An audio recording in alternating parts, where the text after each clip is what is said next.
And the Improvement District Board members, Brenda Webb, Stephen Carlisle, Martin Zepeda, Scott Hessel,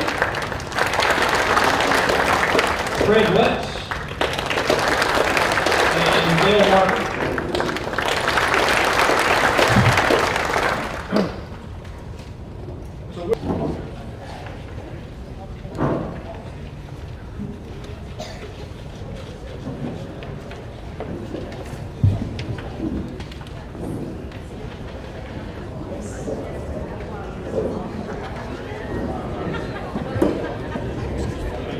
Our chairman to come up, Brenda, if you'd like to come up, they'll do some of the presentations.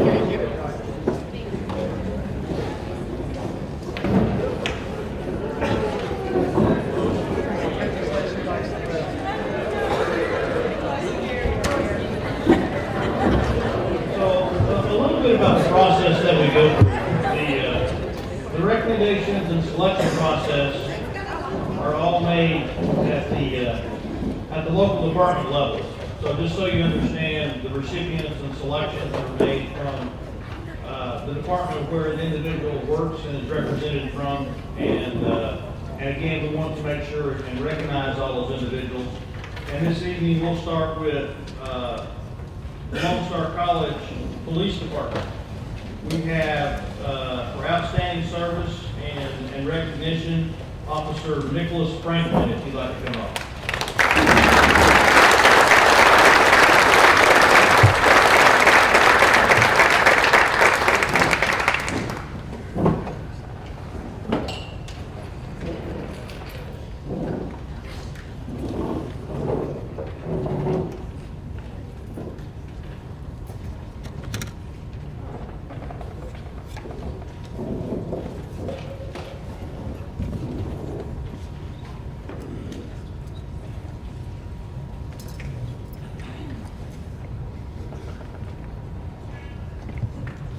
From Montgomery County Constable Precinct 4, Investigator Eric Prado.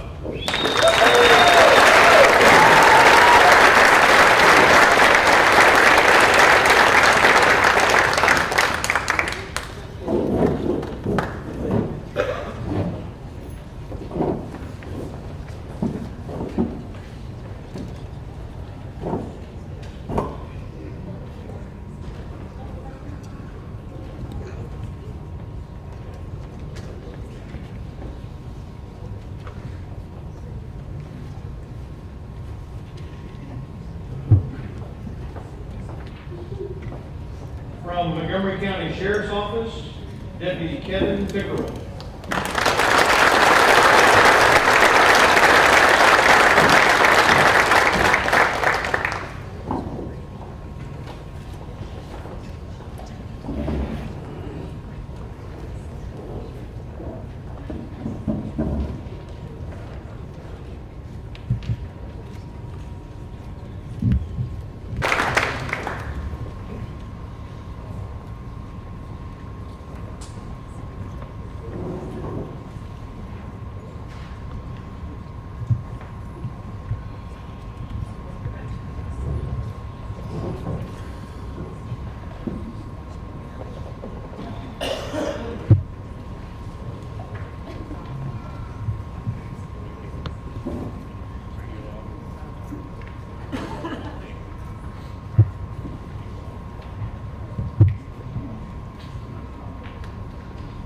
So just to recognize some of the businesses, that the items that you see being presented to the officers this evening obviously is a recognition trophy, as well as other items that have been compiled from our local businesses. Starbucks Coffee, Speed Sports Racing Park, Royal Purple Trout Tire, La Casita Mexican Restaurant, Whataburger, Hot Fry Steaks, McDonald's, Scoopos, Supercuts, Texas Roadhouse. I don't know, there's a lot of eating in here, I'm just telling you. So just compare yourselves. Flowers of Kingwood, Cole Smokehouse, Backview Brewing Company, Congressman Kevin Brady, Archie's Food Basket, Scarro's Barbecue, Amadeo's Italian Restaurant, Fishtails, Sheila Abear Photography, Longhorn Steakhouse, Party in Heaven, Commissioner Jim Clark, State Senator Brandon Crichton, Judge James Metz, Sam's Club, Community Hardware, Walgreens, Showbiz Cinema, State Representative Cecil Bell Jr., and Chick-fil-A. All these businesses made this possible this evening for the recognition of the officers, and certainly like to tell them thank you at this time.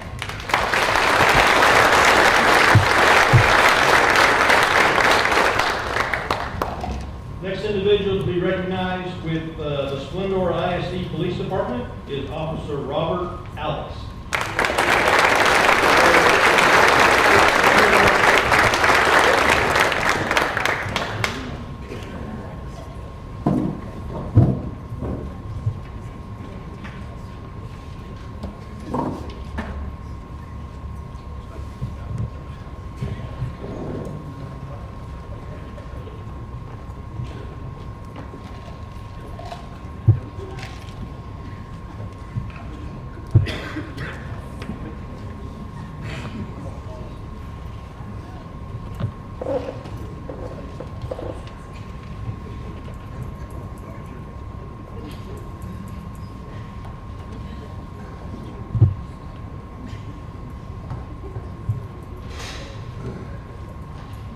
Buchanan ISD Police Department, Officer Kevin Potter.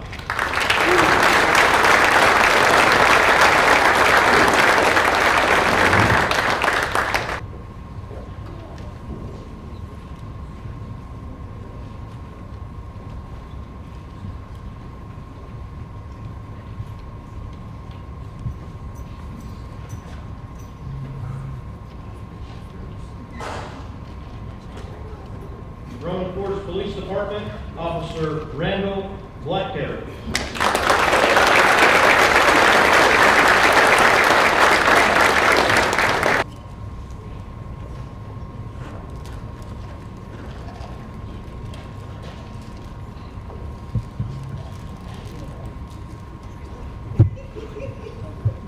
Splendora Police Department, Sergeant Troy Teller.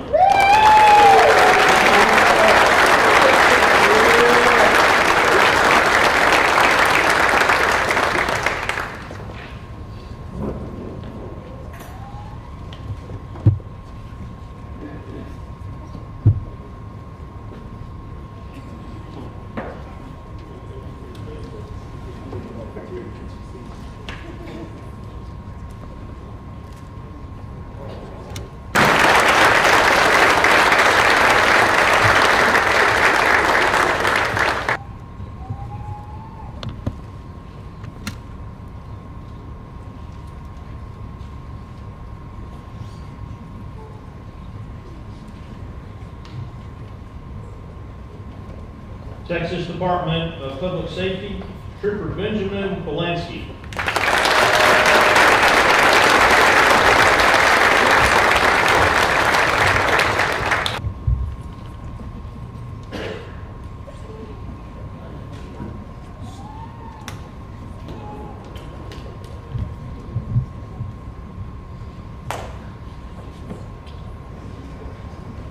Texas Department of Public Safety, Corporal Sam Larson.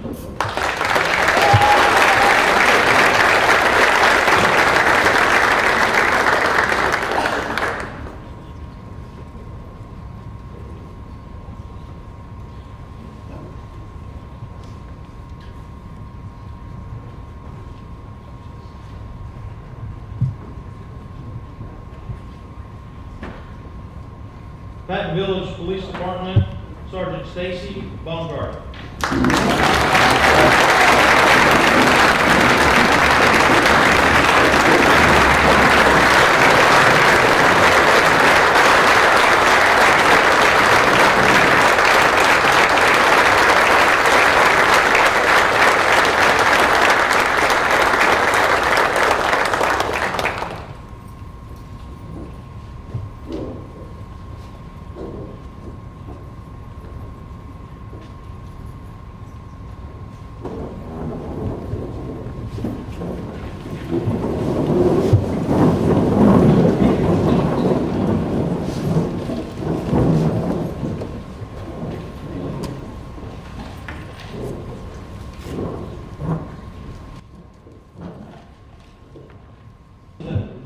Were recognized and came forward. If you guys would please move to the steps.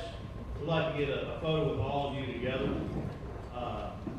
You don't have to take your goodie bags with you and everything, but just if you walk over and I know the paper and some of the folks would like to get a picture of you real quick, we recognize.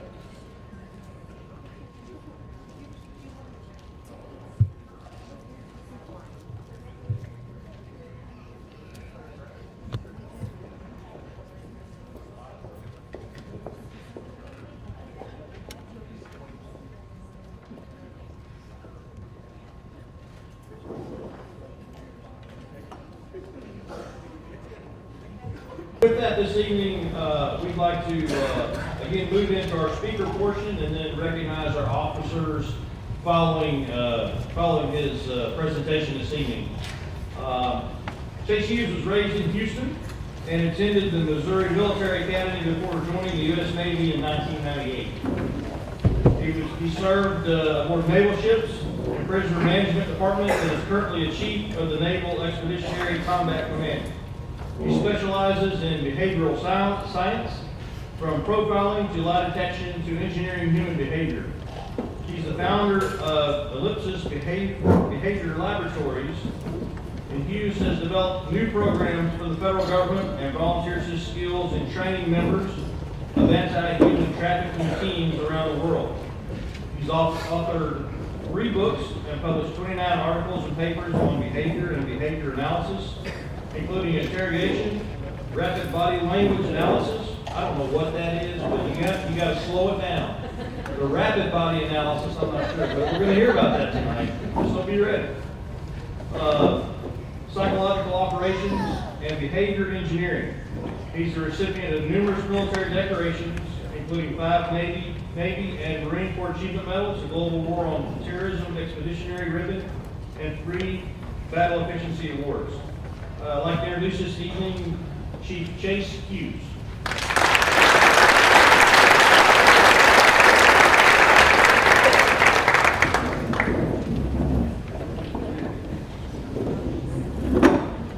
Evening.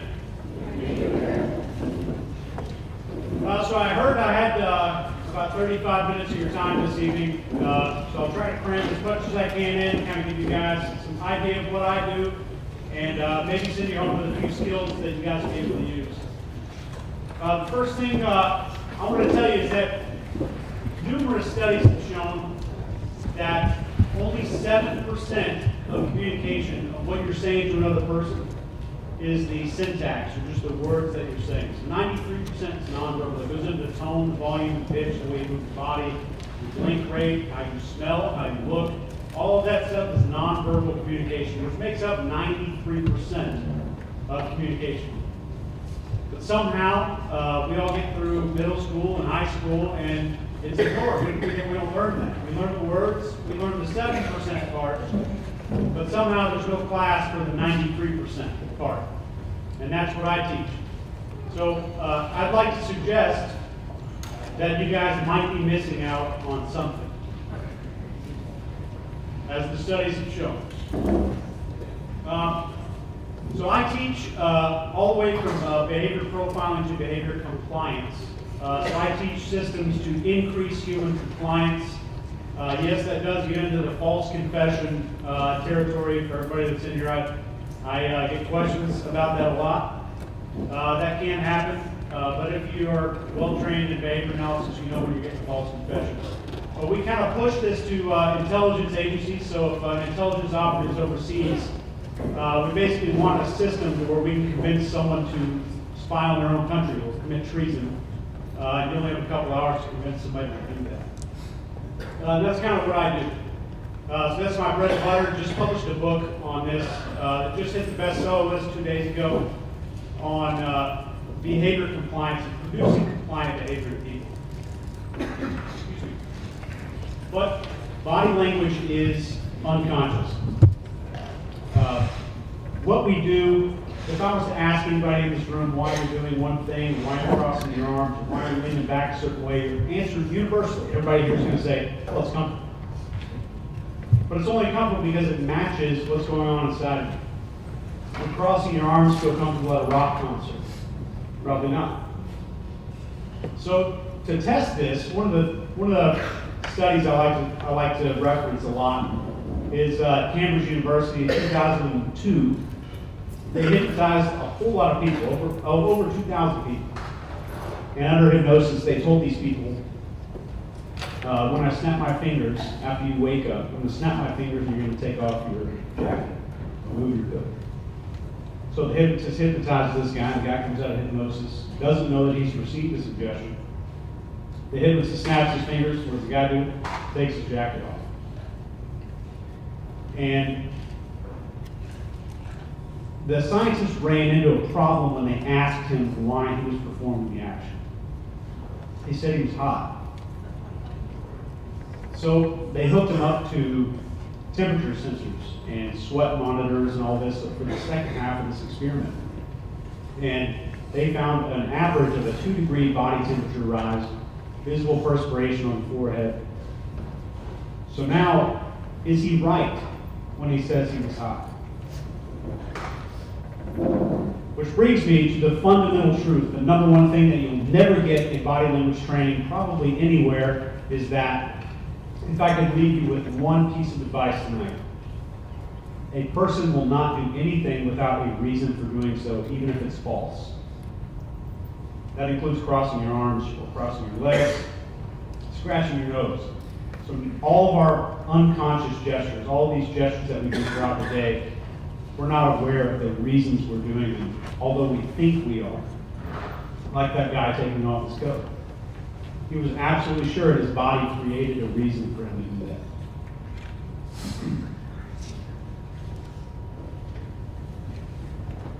I want to talk a little bit about the eyes and hopefully give you guys some information you can use on the job, and some you might want to try at home, depending on who you're with.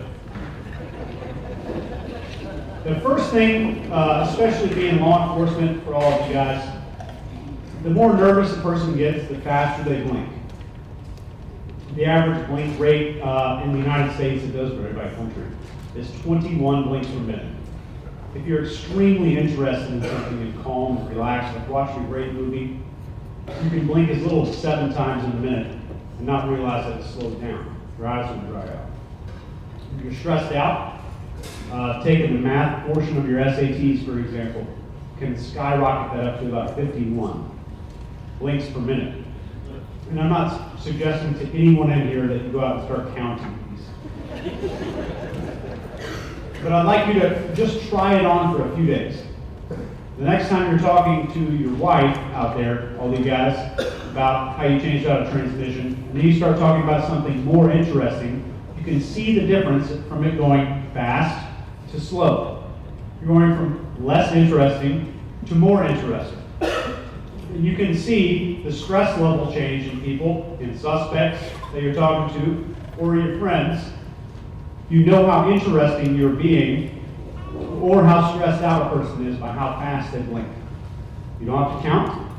All you've got to do is ask, is it fast or slow, and has it changed? That is a fundamental truth for all human beings.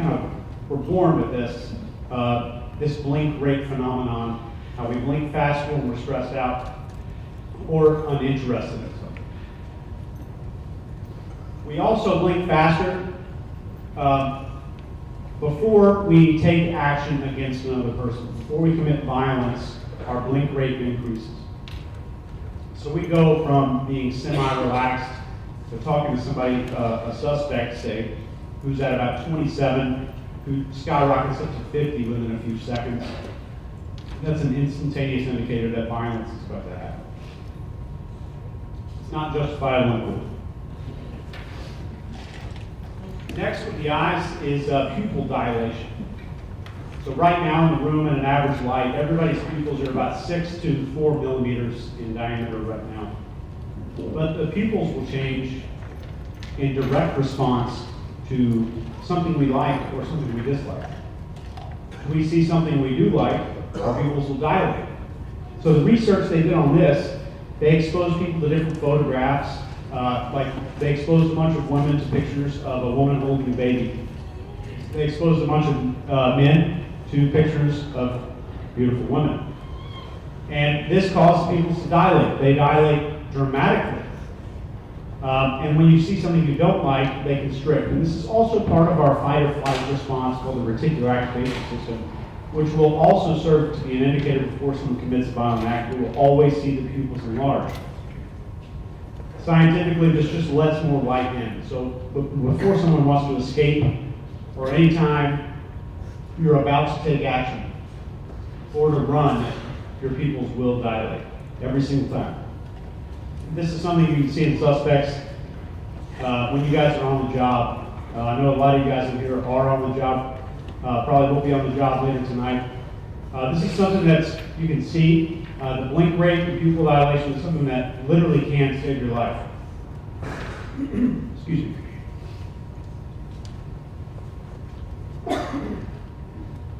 Spine angle is another huge indicator that you guys can look for. You can do it tonight if you'd like.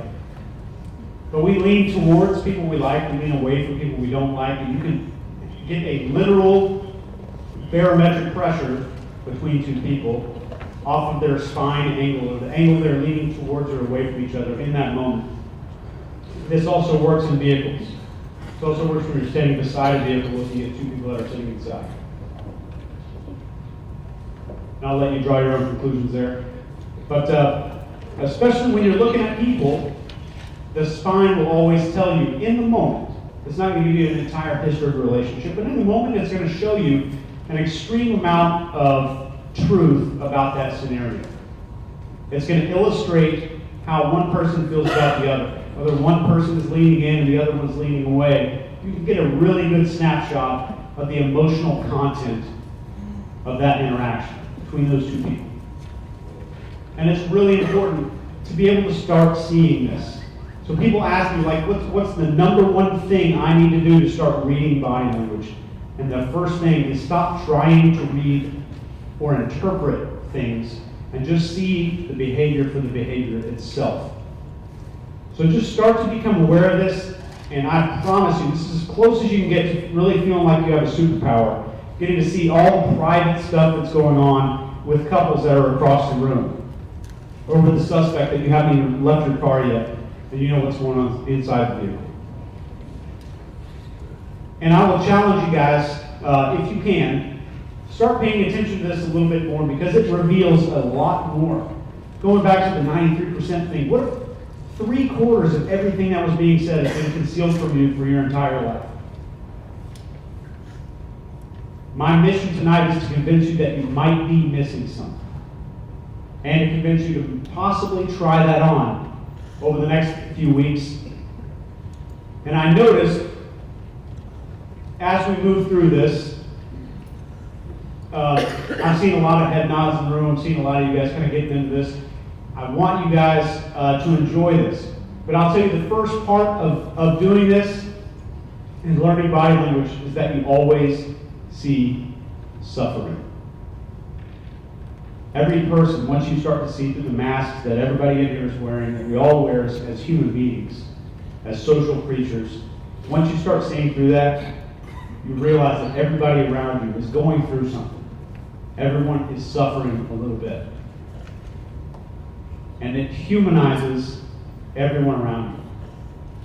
And I would venture to say that when I first got into behavior profiling and body language, it helped me. I had a lot of social anxiety, and I stopped seeing other people as threatening. Because when you see other people suffering, you know that they're just like me, they're going through something. Especially the people that look like they're not suffering, that are just being horrible people. You can start to see these things. And it helps, and it really changes your perspective on life. And you kind of see through this as a superpower. So real quick with lying, for anybody that does do body language training, I have a behavior profiling system called behavioral table developments that we designed for counterterrorism interrogations, but they can be applied to The Bachelor, if you're watching TV, to use this thing to profile. This, I don't have time, obviously, to cover all this night tonight, but Sandy in the room, I think she's in the back here, has the book and the entire behavior profiling system given to everyone in this room for free tonight. if you guys want to take that and start training. Absolutely.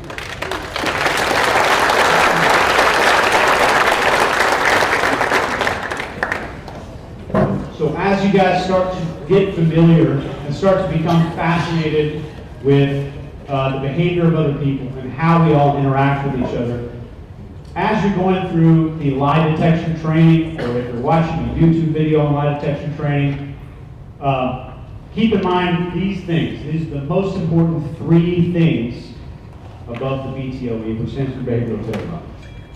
The stakes are most important. If you're going to expose nonverbal leakage, is what they call it in the behavior business, to where deception indicators will start leaking out because someone's stressing out, they'll start blinking faster, breathing faster, sweating, swallowing, touching their mouth.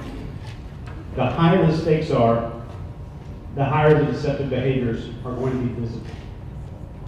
So if you're asking someone what their PIN number is and they lie about it, you're not going to see a whole bunch of deception indicators right there. But if a news anchor is interviewing Scott Peterson about whether or not he killed his wife, I challenge you guys to take a look at it tonight. The deception indicators are off the chart because the stakes are increased. The consequences of telling the lie are increased. So just by telling someone that it's really important that they tell the truth and looking them in the eye and telling them this is extremely serious, even if the question isn't, you're increasing the stakes, which increases your likelihood of seeing deceptive behaviors. Next is clusters. We read a lot of magazines, articles, a lot of stuff online that says like crossing the arms means you're being defensive. Everybody's seen that before, somebody's being defensive. What if it's 50 degrees outside? Just a week ago, somebody would be crossing their arms outside and they're just cold. So this is one thing that's ignored on a large scale by the behavior community and people who write articles about body language, is that one thing almost never means one thing. You want to look for clusters of behavior, not just 1 or 2. And the behavioral table of elements that hopefully Sandy can give to you guys that need it or want it, teaches you how to read that stuff in clusters, whether you're using it in an interrogation or you guys take it home and use it to watch The Bachelor. It's all about the clusters. And finally is timing. A person being angry and slamming their fist on a table, if it's real, happens at the same time. Timing is the first thing that goes off when someone starts to use deception against you in an interrogation. So when we have a mismatch, we'll say someone starts screaming and then slams their hand on the table. Or says, forget this, and then leans back in the chair a few seconds later.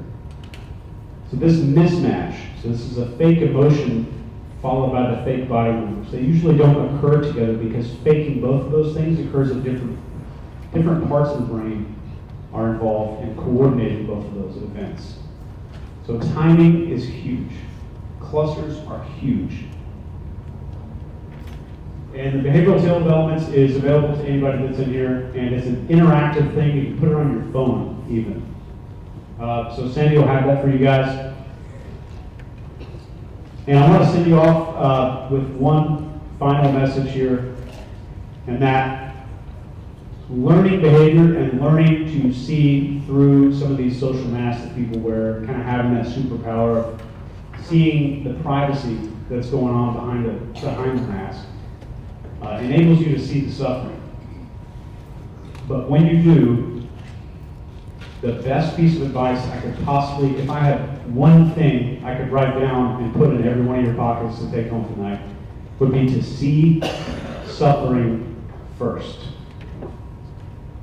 Before you see the anger, before you see this guy lying to you, before you see somebody trying to pull a gun out of their glove compartment, suffering should be the first thing that you see, because it will never not be there.